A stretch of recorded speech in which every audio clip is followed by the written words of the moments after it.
This is absolutely not how I wanted my 2.4-hour endurance race at Le Mans to start. No! And that's it. Point. It's okay, guy. We were so unlucky. This track and I do not mix well together. Le Mans Ultimate is already a very hard game, and the hypercars even more so. And I have crashed plenty of times before at the Circuit de la Sarthe. But today, everything is going to change. Today, I'm going to conquer this track once and for all. Because this race is literally going to come down to the final corner on the very last lap of the race. Time is 1:30 p.m. Eastern Standard Time. I'm gonna have to start this race from the back of the grid. This is all because I made a critical mistake during qualifying. No! Go. Anyway, go, Kai. Fanculo! And then another one. Full send last sector or no? No. Nice. No! Losing the car at Indianapolis when I was close to 2 seconds up on my previous lap time. We were so unlucky. We're doing so much good. And because your tires are usually not hot enough on your first push lap, the second push lap is also important when it comes to setting a lap time to have the best starting position on the grid possible. But today, that is not going to be possible. For this short 2.4-hour endurance race at Le Mans, I teamed up with another driver and ambassador from Thanapon Sripat, Entati. He's a very fast driver and he races pro-level drivers on the daily. Kai, have a nice race. Thank you. Now I'm gonna go into this race with one singular goal: survive until Entati. This means no getting into a stupid instance, no spinning it by myself, and no destroying the car, which is why I'm taking it very, very cautiously and braking very early into turn 1.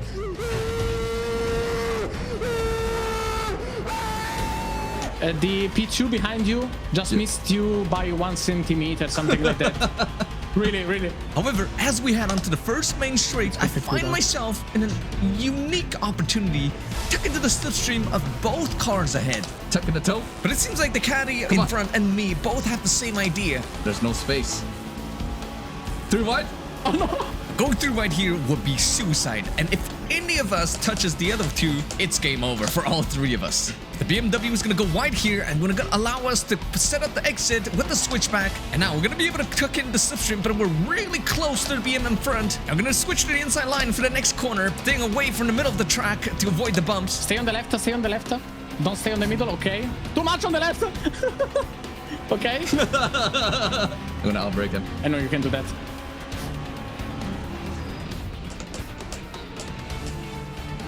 Oh, nice. It's okay. There is another straight. Vai Kai! Hit him! And somehow, against all odds, I managed to gain just enough overspeed on him to control the inside into the next corner. There's a little bit of rubbing on corner entry, but as we get into the braking zone, I managed to brake just a little later, and he has to concede. And that's it. Let's go. Sayonara, bitch! And just like that, we move up to P11. However, that fighting has cost us a lot of time to the leaders, and my lack of confidence around this track means I'm not going as fast as I should. How are those guys so fast through here? What the hell? Yeah, don't worry. It's a long way. So, you are doing so good, Kai. So good. And I have to be very careful because one mistake, one lockup could mean death. All I need to do is keep the car in one piece and pump out consistent lap times because the Beamer behind is just waiting for the right opportunity to pounce. Do not try it. Good boy. Nice. And with the hot, scorching midday sun, the track temperature is only going to get higher and higher. This means more and more people will start making mistakes on track, and I'm betting it all on that. There is a Ferrari in front of you with some damages on the back. On lap 5, somebody has gone into the pits and put on a fresh set of hards. Interesting strategy for sure, but that means we move up to P10. Oh, somebody's going onto the hards? Huh? What? Cosa? No.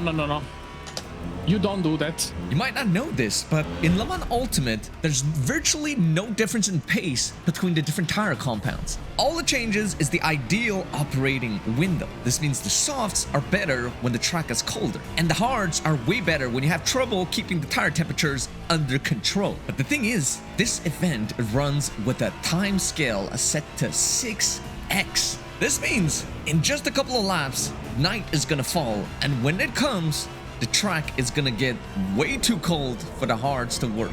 I just have to hope to be able to survive until then, because more and more people are starting to make mistakes. The cracks are starting to show under pressure. There is another yellow flag. Just be really careful. Yeah, on the left. Oh! On lap 8, a BMW has lost its rears coming out of the first sector and ended up in the walls. And we are in top 10. Come on, guy. Come on, Kai. Come on. Andiamo. We briefly move up to P9, but we get overtaken by the Beamer behind due to the compromised exit from the GT3 on the exit. It's okay. Don't go. We live to fight another day. And like I said, the last thing I want right now is to lose the car so close to the end of the stint. And if I can just get there in one piece, I have 100% faith that Entati is going to cook. Just a couple of corners later, into the heavy braking zone once again, another Cadillac in front of us loses its back end under braking. Driving a hypercar is such a difficult experience on Le Mans Ultimate. If you let up your focus for even just 1 second, you might end up in the barriers, or another GT3 might just do it for you. Hey. I'm still walking here. You're doing so good, Kai, right now. Really. I'm not joking. As I got more and more comfortable behind the wheel, I also got more daring with my overtake attempts on slower traffic. As the little GT started to spread out more and more on track, this means we're running into them more and more often on our laps. And where you do is a matter of luck. And whether they're gonna give you room is also a matter of luck. It's really risky there. Never goes, Mamma mia. Yeah, I know that. Never go on the outside there. On lap 10, another set of yellow flags come out. Coming out of Indianapolis, another caddy has spun on corner exit. Another hyper. And it's not over yet. I feel like nightfall is catching a lot of people off guard. The track is getting significantly colder as the GT3 has gone to the escape roads without a rear wing. What? Freaking GT, man. And if you think this is the last of it, it's really not. Because remember the Cadillac that had a mistake into Indianapolis? He's gonna rear lock completely, sliding off, trying to take avoiding action, barely avoiding him. Bastardo. Holy shit. That was way too close. Another millimeter to the right, and we would have been goners. Fortunately, we managed to go on just a couple of more laps and dive into the pits at the end of lap 12. No damage, no spins, mission accomplished. And that's it. Nicely done, Kai. Bravo, Kai, bravo. You did a stint without ruining the car. You were pretty much consistent, so you are doing really great. Really, Kai. Bravo, Kai. Grazie, Entati. It means a lot, truly. And since we didn't refuel to 100% virtual energy, this meant that we actually came out in front of a bunch of cars, and we moved up to P5. And if you thought the first stint was crazy, shit was about to hit the fan. Now, don't let the guy in the pits currently putting on hard tires in the middle of the night distract you, because going through this third sector here, there's a lot of traffic ahead of us, and the last thing you want to see as a hypercar driver is a bunch of slow traffic of different classes all mixed together. And going through the chicane, the Porsche is going to come back and hit us square in the rear. Yo, what is this guy's problem? And promptly take themselves out as the LM2 loses it right in front of us. Wait. What the fuck is going on? Kamikaze momento. Yeah, I don't know. I don't know what happened there. It is now lap 21 and about to go into the pits for our first driver swap of the day. But things are often not as easy as they seem. Going through the Porsche curve, there's a GT going very slowly, a blue Mustang that's gonna pull off to the side. This is pretty much the worst place where you want to catch traffic, and the Porsche head goes for a huge brake check, and I barely avoid him, almost ended up in the gravel trap and then the barriers, but somehow, against all odds, no damage, and I'm not happy with that. Don't worry. No, don't worry. Holy sh... What the? Box. Yeah, I had to flash him to let him know. The whole race could have ended right then and there. And somehow we're still alive and kicking. And Please. Entati was about to go crazy Please, here. chat. A round of applause for Kai. Hey, grazie. Really? Grazie, Very good patatoni. goal, Oh my god. Wow. Bravo. Bravo. Bravo. Bravo. Bravo. Stupid GT3 kamikaze. No.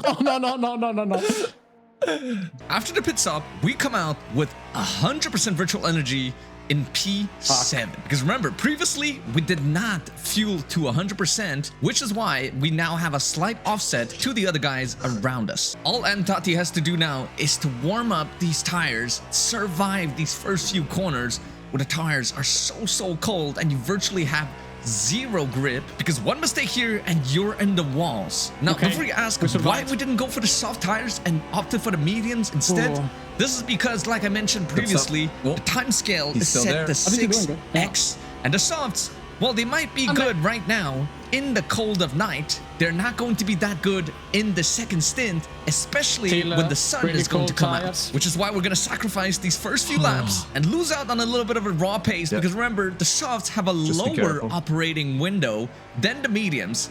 But we are going to Speed have two, come much on. better tires once the sun comes out in the second stint. Ah. The track temperature is Okay. currently close to 10 degrees Celsius. This means the mediums still have trouble being in their peak operating window. But as the morning sun came out, all of our prayers have been answered. Wow, look at the beautiful sunset. Sunrise. Entati and Formula Kai hand in hand during the sunrise. On lap 24, P5 and 6 dive into the pits, and one of them puts on the soft set of tires. Huh? He's put on the softs? Huh? Soft tires. This information had us scratching our heads. With the sunrise, the track is only going to get hotter and hotter from here. They might have the advantage for now, but once the track temperature kicks up, the softs will overheat, they're going to slide around a lot more, and it's going to give them more tire wear, which in turn is going to make them slide around even more. We overtake one of them in the pits, and P5 is only a couple of seconds up the road. And it only took 2 laps for Entati to close the gap to the caddy in front. He was flying. Watching Entati dispatch the traffic was a beautiful sight to behold. It was so smooth and it felt so easy, and it was only a matter of time before we got past P5. But going into the final sector of the race, Entati's aura has literally What a pushed an crash. LMP2 into the wall. He felt the pressure. And it won't take long for the caddy in front to crack under the pressure as well. Oh, he's nervous. He's going Yeah. off track. That's going to be an easy move into the first chicane. The gap to P4 is now about 10 seconds, and it only took a sector and a half for that gap to completely evaporate. He has clawed back 4 seconds in the space of half a lap. Entati was going faster and faster as the track warmed up, and he was just getting started. And just a lap later, while at P4 is stuck behind the GT, Matteo sets his fastest lap of the session. A 26.4. The Beamer is only a little bit up the road now. If we can see them, they can see us. And Matteo's caddy was only getting bigger and bigger in his rearview mirrors.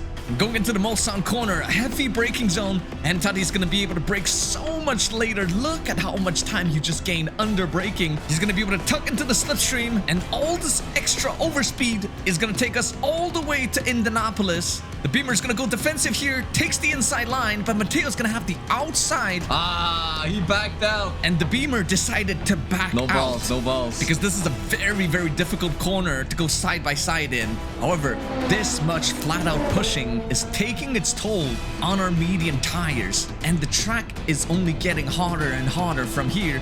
One mistake could mean the end of this run. Wait. With less than 10 laps to go, This is gonna have to come down to the wire. Are we gonna be able to score a podium today? Entati is gaining a lot of time to P2 and 3, but is it going to be enough? Luckily, the two in front of us are going side by side, and this is allowing us to gain some crucial seconds back.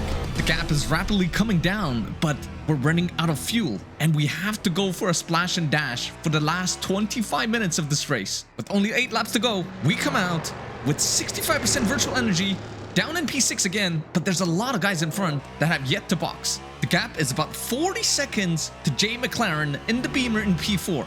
And would you believe me if I told you he's gonna be able to catch up before the end of this race? Send it to the wall. Not to the wall. Send balls to the wall. Sorry. Not what I meant to say. At the end of lap 36, P5 goes into the pit and we overtake him for the position. 20. Oh, okay. 8 seconds. Come on. Andiamo. And now it's all about how lucky you can get with traffic and how consistent you can be for these last 3 or 4 laps. No, la GT qui, no. GT here, it's really bad. Fuck. No, I can't. Oh my god. Oh my god. Matteo is pushing super hard now, and that gap is coming down fast. 5 seconds to Vidanovic, but there's only 7 minutes left. However, the driver in P3 is gonna have to box again. They do not have enough virtual energy to make it to the end. I think they're 1 lap short.